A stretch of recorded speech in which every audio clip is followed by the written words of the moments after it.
어제 장심리 드림센터를 다녀왔습니다. 벌써 단풍이 이렇게 아름답게 물들었나 했더니 하늘 하나둘씩 떨어지고 있더라고요. 가을이 온 지 얼마 안 된 것 같은데 벌써 가을이 끝나는 것 같아서 좀 아쉽다는 생각이 들었습니다. 그래서 서로 같이 인사하실 때 더 늦기 전에 이 가을을 만끽하자는 의미로 함께 같이 인사했으면 좋겠습니다. 더 늦기 전에 인사하시겠습니다. 더 늦기 전에 추남 추녀가 됩시다. 네, 죄송합니다. 한 번 더 인사 나누겠습니다. 하나님 주신 가을을 만끽합시다. 인사 나누겠습니다. 하나님 주신 가을을 만끽합시다. 예, 우리에게 주어진 이 시간이 참 귀한 것 같다는 생각을 합니다. 가을 하면 저는 손가락 모양의 단풍잎이 생각이 납니다. 색깔도 모양도 참 예쁘지요. 빨갛고 삐죽삐죽 튀어나온 모습이 아름답습니다. 그런데 그거 아십니까? 태국에도 단풍 모양의 잎이 있다는 것을요. 당분간은 아마 캄보디아 일 때문에 동남아 여행하실 일이 없으시겠지만 혹여라도 나중에 가시게 되면 문 앞에 단풍나무 모양의 녹색 잎이 그려져 있는 그림을 조심하셔야 됩니다. 아시는 분도 계신 것 같은데요. 그 음식점의 음식에는 대마가 들어간다는 뜻입니다. 대마 잎이 단풍과 비슷하게 생겼어요. 태국에선 대마가 합법이거든요. 그래서 자연스럽게 그냥 넣고 파는 겁니다. 그런데 만약 한국인이 태국을 여행하다가 모르고 먹으면 어떻게 될까요? 모르면 괜찮겠지 할 것 같은데 그렇지 않습니다. 징역 5년 이하 혹은 5천만 원 이하의 벌금을 내게 되어 있습니다. 왜 그렇습니까? 우리는 태국 법의 영향을 받는 게 아니라 한국 사람이기 때문에 한국 법의 영향을 받아서 그런 일들이 생기는 것이죠. 한국 사람은 한국 법의 영향을 받습니다. 태국 사람은 태국 법의 영향을 받습니다. 한 번만 더 해볼게요. 미국 사람은 미국 법의 영향을 받습니다. 그러면 하나님 나라 백성은 하나님 나라 법의 영향을 받게 되죠. 오늘 본문은 이 바로 하나님 나라의 법에 대한 내용입니다. 출애굽기 20장은 시내산에서 베풀어진 시내산 언약, 그 중에서 다들 잘 알고 계신 10계명이 언급되는 본문입니다. 이미 시내산에 올랐던 모세는 하나님으로부터 10가지 계명, 10개의 법을 가지고 내려오는데요. 오늘은 이 10계명의 의미를 신구약 성경을 다 다루면서 한번 이야기를 해보려고 합니다. 원래 이스라엘 백성은 400년 동안 어느 나라의 백성이었죠? 이집트, 애굽의 백성이었습니다. 그래서 애굽의 왕이었던 바로의 명령을 들어야 했고 애굽의 법을 따라야 했습니다. 사실상 이집트 사람이었어요. 하지만 이제는 어떻습니까? 탈출했으니 이집트의 법을 더 이상 지키지 않아도 되죠. 그러면 어디 법을 지킵니까? 미디안 광야의 법이 따로 있습니까? 아니면 가나안의 법을 지킵니까? 어느 법도 이들을 구속하지 않는 상태였다는 것입니다. 어느 나라에도 속해 있지 않은 사람을 우리는 이 시대에 난민이라고 부릅니다. 난민을 만나보신 적 있으십니까? 제가 몇 년 전에 봉사활동차 이태원에 있는 해방촌에 가게 되었습니다. 거기에 보면 전 세계 각지에서 모국에서 떠나왔던 사람들이 살고 있는데요. 종교적인 이유라든지 아니면 정치적인 이유로 더 이상 거기서는 삶을 영위할 수 없기에 아주 먼 곳으로 대한민국으로 와서 살고 있는 사람들이 거기 굉장히 많이 있습니다. 그런데 상황이 굉장히 열악합니다. 제가 가정 방문을 몇 군데 해봤더니 쓰레기장 옆에 자그마한 단칸방에서 살아가더라고요. 직장을 구하기도 어렵고 아이디 카드가 없으니까요. 학교나 병원에 가는 것도 불가능합니다. 제일 어려울 때가 언제냐고 물어봤더니 애가 아파서 열이 펄펄 끓는데 병원에 가지 못한다는 거예요. 의료보험도 없고 등록되어 있지도 않으니까요. 그래서 해열제만 먹이면서 재우는 게 너무 괴롭다라고 얘기했던 한 어머니의 말이 생각이 납니다. 서럽고 버거운 삶이 난민의 삶입니다. 이스라엘 백성의 삶이 아마도 그러했을 것으로 추정이 됩니다. 이집트에서 나오면 곧바로 젖과 꿀이 흐르는 가나안 땅으로 갈 수 있을 줄 알았는데 웬 엉뚱한 산에 도착하더니 갑자기 너희는 여기 잠깐 있으라고 이야기하고 모세가 산 위로 올라가 버렸습니다. 대체 이게 무슨 일이지라고 갸우뚱하고 있는 이 이스라엘 백성에게 하나님께서 법을 내려주시는 겁니다. 무국적자인 이 백성들에게 이제 너희는 내 백성이다 라고 선포하시는 말씀이 이 오늘 우리가 읽었던 십계명 출애굽기 20장 1절에서 17절 말씀입니다. 그러니까 십계명은 하나님 나라의 헌법이라고 할 수 있는 것이죠. 하나님 나라 백성이라면 이 법을 따라야 하는 것입니다. 반대로 이야기하자면 이 법을 따르는 사람은 곧 하나님 나라 백성이라고 할 수 있는데요. 뭐가 있는지 아시죠? 제가 성경 퀴즈 한번 해보겠습니다. 10가지를 하나하나 한번 이야기를 해보도록 하죠. 자, 첫 번째 계명, 십계명. 나 외에 다른 신을 내게 두지 말지니라. 두 번째, 우상을 만들지 말아라. 세 번째, 하나님 여호와 이름을 망령되이 부르지 말라. 네 번째, 안식일을 거룩하게 지키라. 다섯 번째, 부모를 공경하라. 전 어렸을 때 공격이라고 잘못 읽었다가 굉장히 혼났던 기억이 있습니다. 여섯 번째, 살인하지 말라. 일곱 번째, 간음하지 말라. 여덟 번째, 도둑질하지 말라. 아홉 번째, 너의 이웃에 대하여 거짓 증거하지 말고. 열 번째, 이웃의 것을 탐내지 말지니라. 그런데 특이하게도 이 10가지 중에서 무려 8개가 하지 말라는 명령입니다. 다른 신 두지 마라, 우상 두지 마라, 살인하지 마라, 간음하지 말아라, 이웃에 대해서 거짓 증거하지 말아라. 그러다 보니까 좀 부담스러운 것도 사실입니다. 전도하면 가장 많이 듣는 이야기가 그거잖아요. 아이고, 교회는 왜 이렇게 하지 말라는 게 많아, 그래서 내가 못 가겠어 라고 얘기하시는 분들이 참 많은데, 하나님은 왜 하나님 나라의 가장 중요한 가치를 담은 이 십계명 헌법에서 하지 말라는 계명을 8개나 주셨을까? 묵상을 해봤습니다. 제가 최근에 집에서 치킨을 한번 시켜먹은 적이 있었습니다. 아내랑 같이 하나씩 이렇게 먹고 있는데 한쪽 구석에서 강렬한 시선이 느껴지는 겁니다. 누군지 짐작이 가시죠? 이제 막 돌이 되는 저희 아들 지현이가 입을 한껏 벌리면서 혀가 막 이만큼 대빨 나오면서 나도 한 입 먹겠노라고 쳐다보는 겁니다. 이제 뭐 이유식 좀 먹는데요, 막 입맛을 너무 다셔서 막 침이 막 떨어지고 있습니다. 아내랑 제가 먹을 수가 없더라고요. 너무 민망해서. 어떻게 했을까요? 그래서 튀김옷 하나 떼어서 주면 안 되죠. 주지 않았습니다. 원한다고 다 주는 건 사랑이 아닙니다. 사랑은 적절한 통제와 제한이 반드시 수반됩니다. 찾길로 뛰어드는 아이를 보면서 어이구 우리 아기 잘 뛰네 하면서 팔짱 끼면서 박수치는 사람은 없을 겁니다. 막아서지요. 왜냐? 위험하니까요. 하나님은 하지 말라는 명령을 통해서 우리를 파멸시킬 죄악들로부터 우리를 보호하시기 위해서 십계명을 8가지나 하지 말라는 금지 명령으로 내리셨던 겁니다. 우리를 거룩하게 하려는 사랑의 장치라고 할 수가 있겠죠. 처음에는 이스라엘 백성들이 이 율법을 엄수했습니다. 사수했어요. 그래서 율법을 하나라도 놓치지 않으려고 거기에 막 세부 조항을 달고 설명도 달면서 그 계명이 개수를 늘려나가기 시작합니다.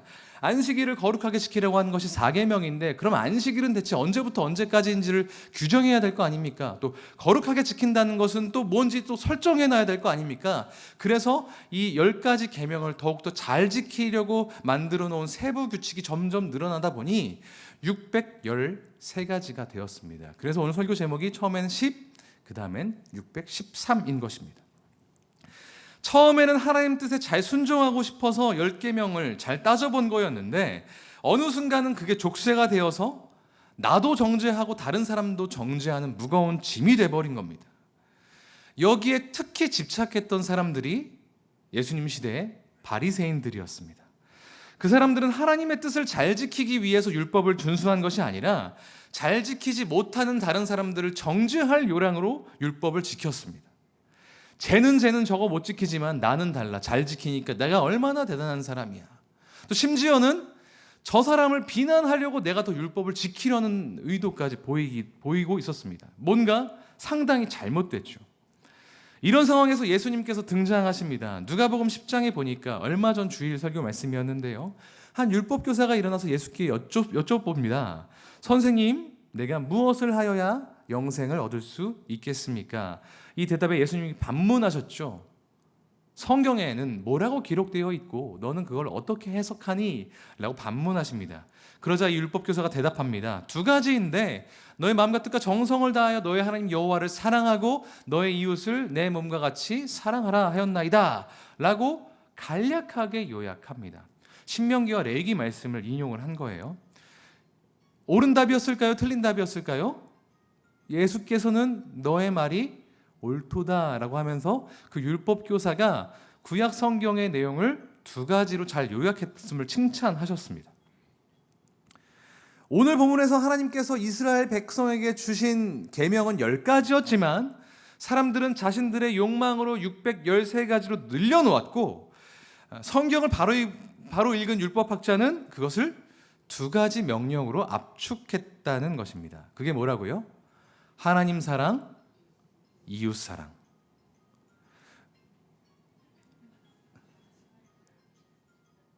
우리는 이 두 가지 틀로 십계명을 봐야 한다는 겁니다. 지금 울리는 저 핸드폰 벨소리를 사랑의 눈으로, 이웃 사랑의 눈으로 봐주시기를 부탁드립니다. 그리고 십계명을 볼 때 하나님 사랑과 이웃 사랑으로 봐야 한다는 겁니다.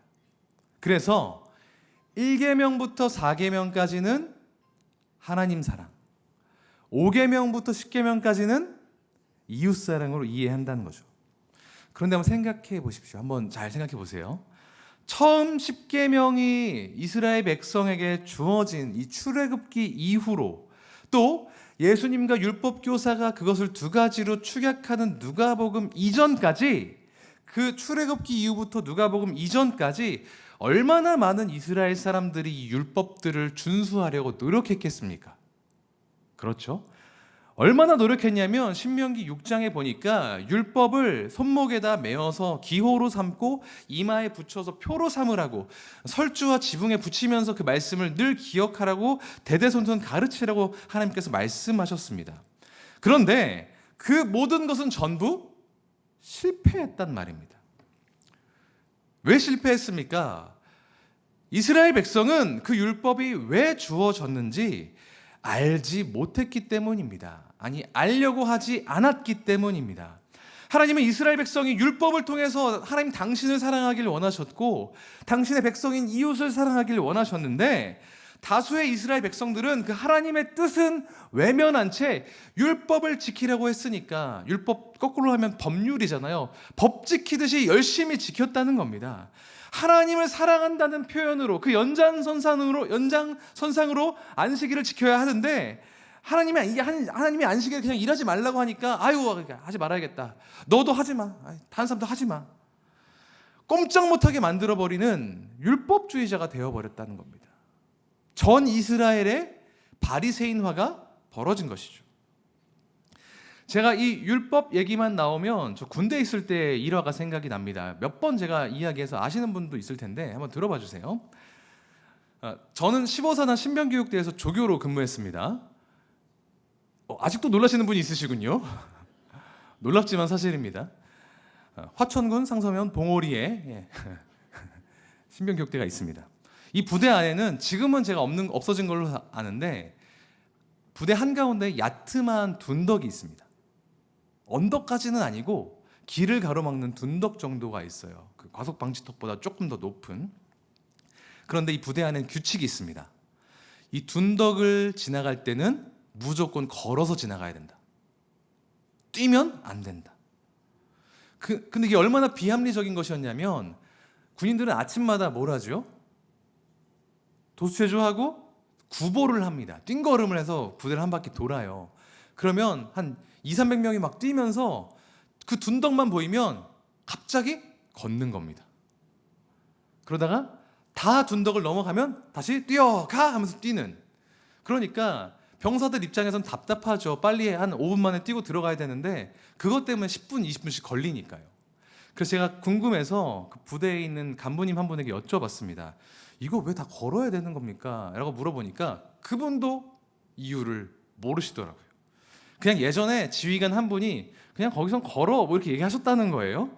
그래서 다들 그대로 그냥 따라한다는 겁니다.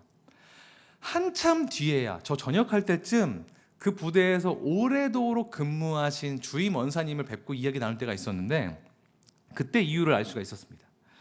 아주 오래전에 누군가 그 둔덕을 뛰어서 넘어가다가 넘어져서 크게 다쳤다는 거예요. 그래서 그것들을 좀 불편하게 여기신 당시 지휘관이 거기서는 절대 뛰지 못하게 해 라고 해서 그때부터는 다 걷기로 바뀌었다는 겁니다. 그런데 시간은 이미 한참 지났고 그 다친 병사도 전역했고 지휘관도 예편하셔서 거기를 왜 걸어야 되는지 아무도 모르면서 그 행동만 반복하고 있는 모습이 있었습니다. 아무 생각 없이 율법만 지키려고 했던 이스라엘의 그 어리석음, 우리의 오만함도 어쩌면 이런 것과 비슷한 것 아닌가 하는 생각이 듭니다. 율법은 그 방법과 수단이야 어찌됐든 간에 궁극적으로는 하나님을 사랑하기 위해서, 하나님을 사랑하기 때문에 지켜야 하는 것입니다. 하나님을 사랑하신다면 다음 주부터는 진동 모드로 꼭 바꿔주시길 부탁드리겠습니다. 이웃을 사랑하기 위해서 우리에게 율법이 주어졌다는 겁니다. 이 두 가지의 사랑 목적 안에서 율법이 비로소 의미를 갖는 거지, 그 사랑이 없다면 이 율법은 쓸모가 없는 겁니다. 이스라엘은 그래서 실패한 것이죠. 그래서 사도 바울은 율법으로는 의로움을 입을 육체가 없다고 얘기했는지도 모르겠습니다. 하지만 이런 이스라엘의 실패를 예견하시고 하나님은 우리에게 하나님 사랑과 이웃 사랑 그 자체인 분을 우리에게 보내주셨는데요. 그게 누구일까요? 예수 그리스도.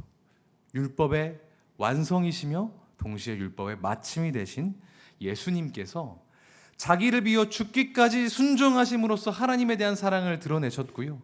자기 사람들을 끝까지 사랑하시기 위해서 생명까지 내던지시면서 사랑하셨습니다. 그리스도를 빼놓고서는 하나님께서 우리에게 요구하시는 하나님 사랑과 이웃 사랑을 실현할 수 없는 것입니다. 오늘 설교 제목 10계명입니다. 그래서 인간이 613가지로 늘려놓았지만 그 말씀을 잘 기억하는 사람은 그것을 두 가지로 줄여서 볼 수 있습니다. 하나님 사랑과 이웃 사랑으로. 하지만 그건 반드시 한 분이신 예수 그리스도를 통해 확증된다는 것을 우리가 기억해야 됩니다. 우리의 힘으로 하나님 사랑하는 것 한계가 있습니다. 우리의 힘으로 이웃 사랑하는 것 어려워요. 하지만 우리가 예수 그리스도를 사랑하고 닮아갈 때 그것들이 우리 가운데 체득되고 완성된다는 것입니다. 그 예수 그리스도의 사랑으로 충만할 때 십계명은 더 이상 우리에게 답답한 법이 아니라 사랑으로 살게 하셔서 그리스도를 닮게 하는 하나님의 귀한 초청장이 되는 것입니다. 그래서 율법 아래에 있는 자가 아니라 사랑 아래에 있는 자가 되어야 된다는 겁니다. 하지 말라, 너희는 절대 하지 말라 라는 신앙에 위축되는 것이 아니라 사랑해라, 예수 그리스도를 사랑하고 서로를 사랑하라 라는 사랑의 율법 가운데 우리가 서 있어야 될 줄 믿습니다. 그래서 우리는 늘 예배할 때마다 그리스도를 찬양하고 그리스도의 말씀을 나누고 그리스도께 기도합니다. 우리의 예배는 그리스도를 바라보고 본받는 과정이기 때문에 그렇습니다. 반드시 그리스도 중심적이어야 하는 것입니다. 2025년 우리 교회 표어가 뭡니까? 예배해 부흥으로 변화되는 교회. 한번 같이 한번 얘기해 볼까요? 예배의 부흥으로 변화되는 교회. 진정한 예배의 부흥은 우리 모든 예배의 모든 초점이 그리스도를 향해 있는 것입니다. 나의 욕망, 나의 생각, 나의 분풀이, 나의 감정, 나의 이성의 깨달음 이런 것들이 아니라 내 기도 제목의 성취가 아니라 그리스도의 사랑에 집중하는 것, 그리스도의 십자가와 부활에 집중하는 것이 우리의 예배의 진정한 부흥일 줄 믿습니다. 제가 인상 깊게 본 책 중에 마이클 호튼이라고 하는 신학자가 쓴 그리스도 없는 기독교라는 책이 있습니다. 그리스도가 없는 기독교를 이제 비판하는 책인데요. 이 책 앞부분에는 이런 질문이 나옵니다. 만일 사탄이 어느 도시를 지배한다면 그 도시가 어떻게 될 것 같은가? 한번 상상해 보시겠습니까? 만일 사탄이 이 여의도를 지배했다고 가정해 보죠. 물론 그런 일은 없겠지만 가정해 보죠. 많은 사람들이 타락하고 여러 가지 범죄가 일어나고 음란해지고 방탕해지고 뭐 이런 일들이 일어날까? 이 목사님의 생각은 좀 다릅니다. 뭐라고 이야기하시냐면 온 도시의 음란물은 사라지고 모든 술집은 문을 닫을 것이며 아이들은 예의 있게 어른들에게 인사하고 어른들은 아이들을 사랑할 것이다. 교회에는 문정성시를 이룰 것이고 장사진을 이룰 것이다. 다만 그 교회에서 전하는 설교에는 그리스도가 빠져 있을 것이다. 이게 뭘 말합니까? 그리스도가 없이 율법적이고 도덕적인 성취를 이루는 것은 결국 사탄이 바라는 것이라는 겁니다. 우리가 아무리 율법을 잘 이루고 아무리 신앙생활이라고 하는 것들을 잘한다고 할지라도 그 안에 그리스도가 계시지 않는다면 그건 죄송합니다. 사탄이 바라는 것이라는 겁니다. 우리의 예배 어떻습니까? 찬양 시간에 우리는 예수 그리스도에 대해서 충분히 집중하며 노래하고 있습니까? 말씀 시간에 그리스도를 생각하면서 듣고 있습니까? 약물의 시간에 우리가 나누는 이야기들은 어떻습니까? 뭐 나라 얘기, 국제 정세 얘기, 최근에 뭐 에이펙 얘기, 뭐 캄보디아 얘기도 하셨다가 뭐 좀 이상한 행동하는 사람들 뒷얘기도 좀 하고 그런 것들로 우리의 약물이가 차 있지는 않습니까? 예수님에 대해서 말하는 것이 조금 머쓱하거나 어색한 분위기로 약물이가 흐르고 있지는 않습니까? 아, 다 아는 얘기 뭘 또 하고 그래. 이렇게 핀잔 주고 계시지는 않으십니까? 우리의 말과 글, 행동과 삶, 예배와 신앙 전체가 그리스도로 가득 찬 모든 시니어 성도님 되시기를 주님의 이름으로 축복합니다. 혹시 여기 앉아 계신 분들 중에 그렇지 않으시길 바라지만 신앙생활 요즘 참 버겁다 하시는 분 있으십니까? 일주일에 몇 번씩 교회 나오고 행사 섬기고 예배 챙기느라 지치지는 않으셨습니까? 그렇다면 숨 한번 돌리셔도 괜찮다고 저는 생각합니다. 너무 힘드시니까요. 너무 어려우시니까요. 체력 보충하셔야죠. 하나님께서 회복하시는 것을 잠잠히 기다려야죠. 그렇게 하길 바라겠습니다. 그런데 진짜 심각한 문제는 이겁니다.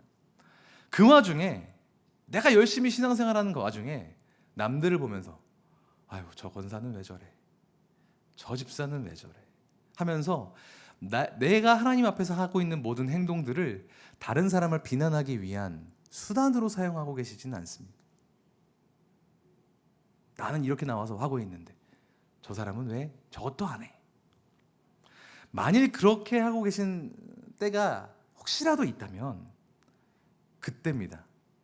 회개해야 될 때가. 그리스도께 돌아가야 될 때입니다. 하나님, 내가 다른 사람을 생각하면서 신앙생활했습니다. 하지만 내가 다시 한번 하나님 바라보며 그리스도 바라보면서 신앙의 길을 걸어가고 싶습니다. 이런 나를 불쌍히 여기고 도와주시옵소서. 우리의 행위 자체가 아니라 행위의 이유 되시고 목적 되신 그리스도를 높이고 그리스도만으로 충만한 모든 시니어 성도님들 되시기를 주님의 이름으로 축복합니다. 오늘 말씀을 통해서 우리는 율법이 하지 말라는 제약이 아니라 하나님의 사랑의 울타리임을 배웠습니다. 우리에게 주어진 율법의 근본적인 원인은 하나님을 사랑하고 이웃 사랑하는 것임도 나누어 보았습니다. 그리고 궁극적으로 우리가 그 율법을 지켜나가기 위해서는 우리에게 베풀어 주신 그 단 한 분 예수 그리스도께 집중하는 것이라고 이야기를 또한 나누었습니다. 우리의 모든 기도와 삶이 그리스도로 충만해지길 바라고 또 그리스도가 주신 능력으로 모든 것들을 감당하시기를 결단하시는 귀한 시간 되시기를 주님의 이름으로 축복합니다.